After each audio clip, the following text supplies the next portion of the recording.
Now we're going to be talking about the BLUF, the bottom line up front, which is description of your technology in just a few sentences. So what does the BLUF look like? Well, it looks like, if you're familiar with the term 30-second elevator pitch, that's what it looks like.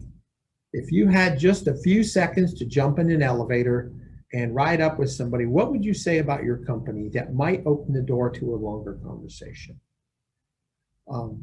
Here's a couple of key points. Number one, focused on the technology and the capabilities, not so much on the company in this particular instance, for the reasons we've talked about before, because the audience is going to be tech scouts. Number two, it presents a good overview of what you're trying to accomplish in a very short period of time, because you don't have long. Remember, you're riding an elevator and it's going to end really quickly. Not focus so much about how something works. That's usually where the intellectual property is tied up. And the reason why you don't want to focus on that is because this is going to be, this document is going to be public. That means it's going to be out in the public.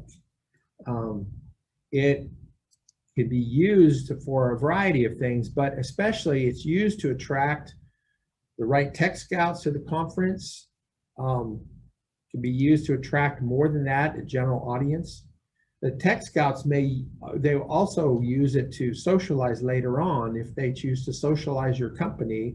So you want to have this really be right. So what does the BLUF look like in terms of mechanics?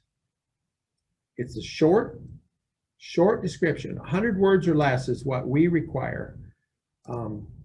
There's an easy way to use Microsoft Word to check the word count, and we do, because if your BLUF is too long, it's not easy to socialize, and it doesn't fit in with other people that have obeyed the rules very well, and you haven't. So you end up taking up more real estate and making it harder to socialize yours.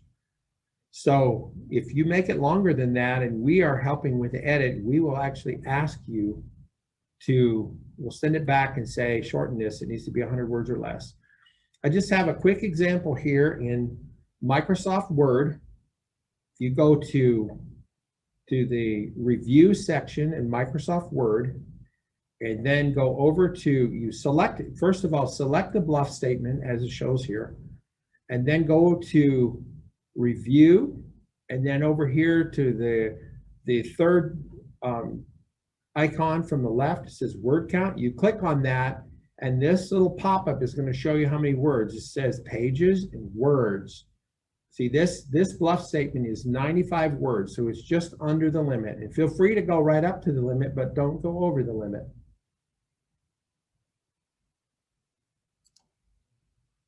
So why finish the BLUF statement after you've done the quad chart? It seems kind of backwards, doesn't it?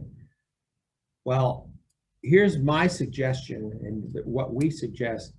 The quad chart forces you to dig through and list out the most important characteristics. Remember, you're not going to get everything in the quad chart. If you remember talking about the quad chart, you're going to get the most important things. Those are the things that you want to drive the content of your BLUF statement.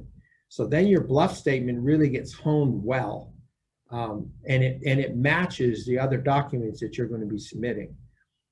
Now, just keep in mind though, as you work on a quad chart and the BLUF really needs to get in fairly early, especially for marketing purposes, so we can help draw the appropriate tech scouts and other audience members to the conference for you. So it is in your best interest to get this done early, get your quad chart done, and then you get your BLUF statement done and make sure that they jive and together they tell the story that you want them to tell. Lastly, I just want to show you an example of a company BLUF here for our Acme company. Think about what you've seen in the previous examples of the quad chart. Acme Company's BLUF example.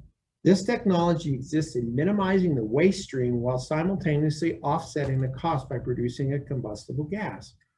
A pyrolysis method with an additional feature processes a flexible waste stream, which can include hazardous and medical waste without sorting. All pathogens are eliminated and any associated hazardous wastes are rendered inert.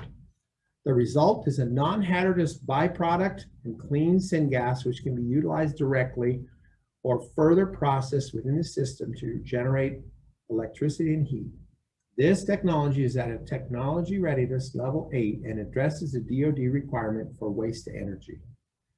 So it targets as much as it can reasonably, tucking in the most important pieces of what their company's technology can do.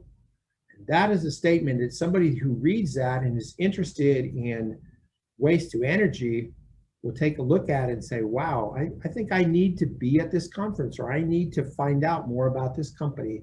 That will give you a toe in the door to have a deeper conversation with them.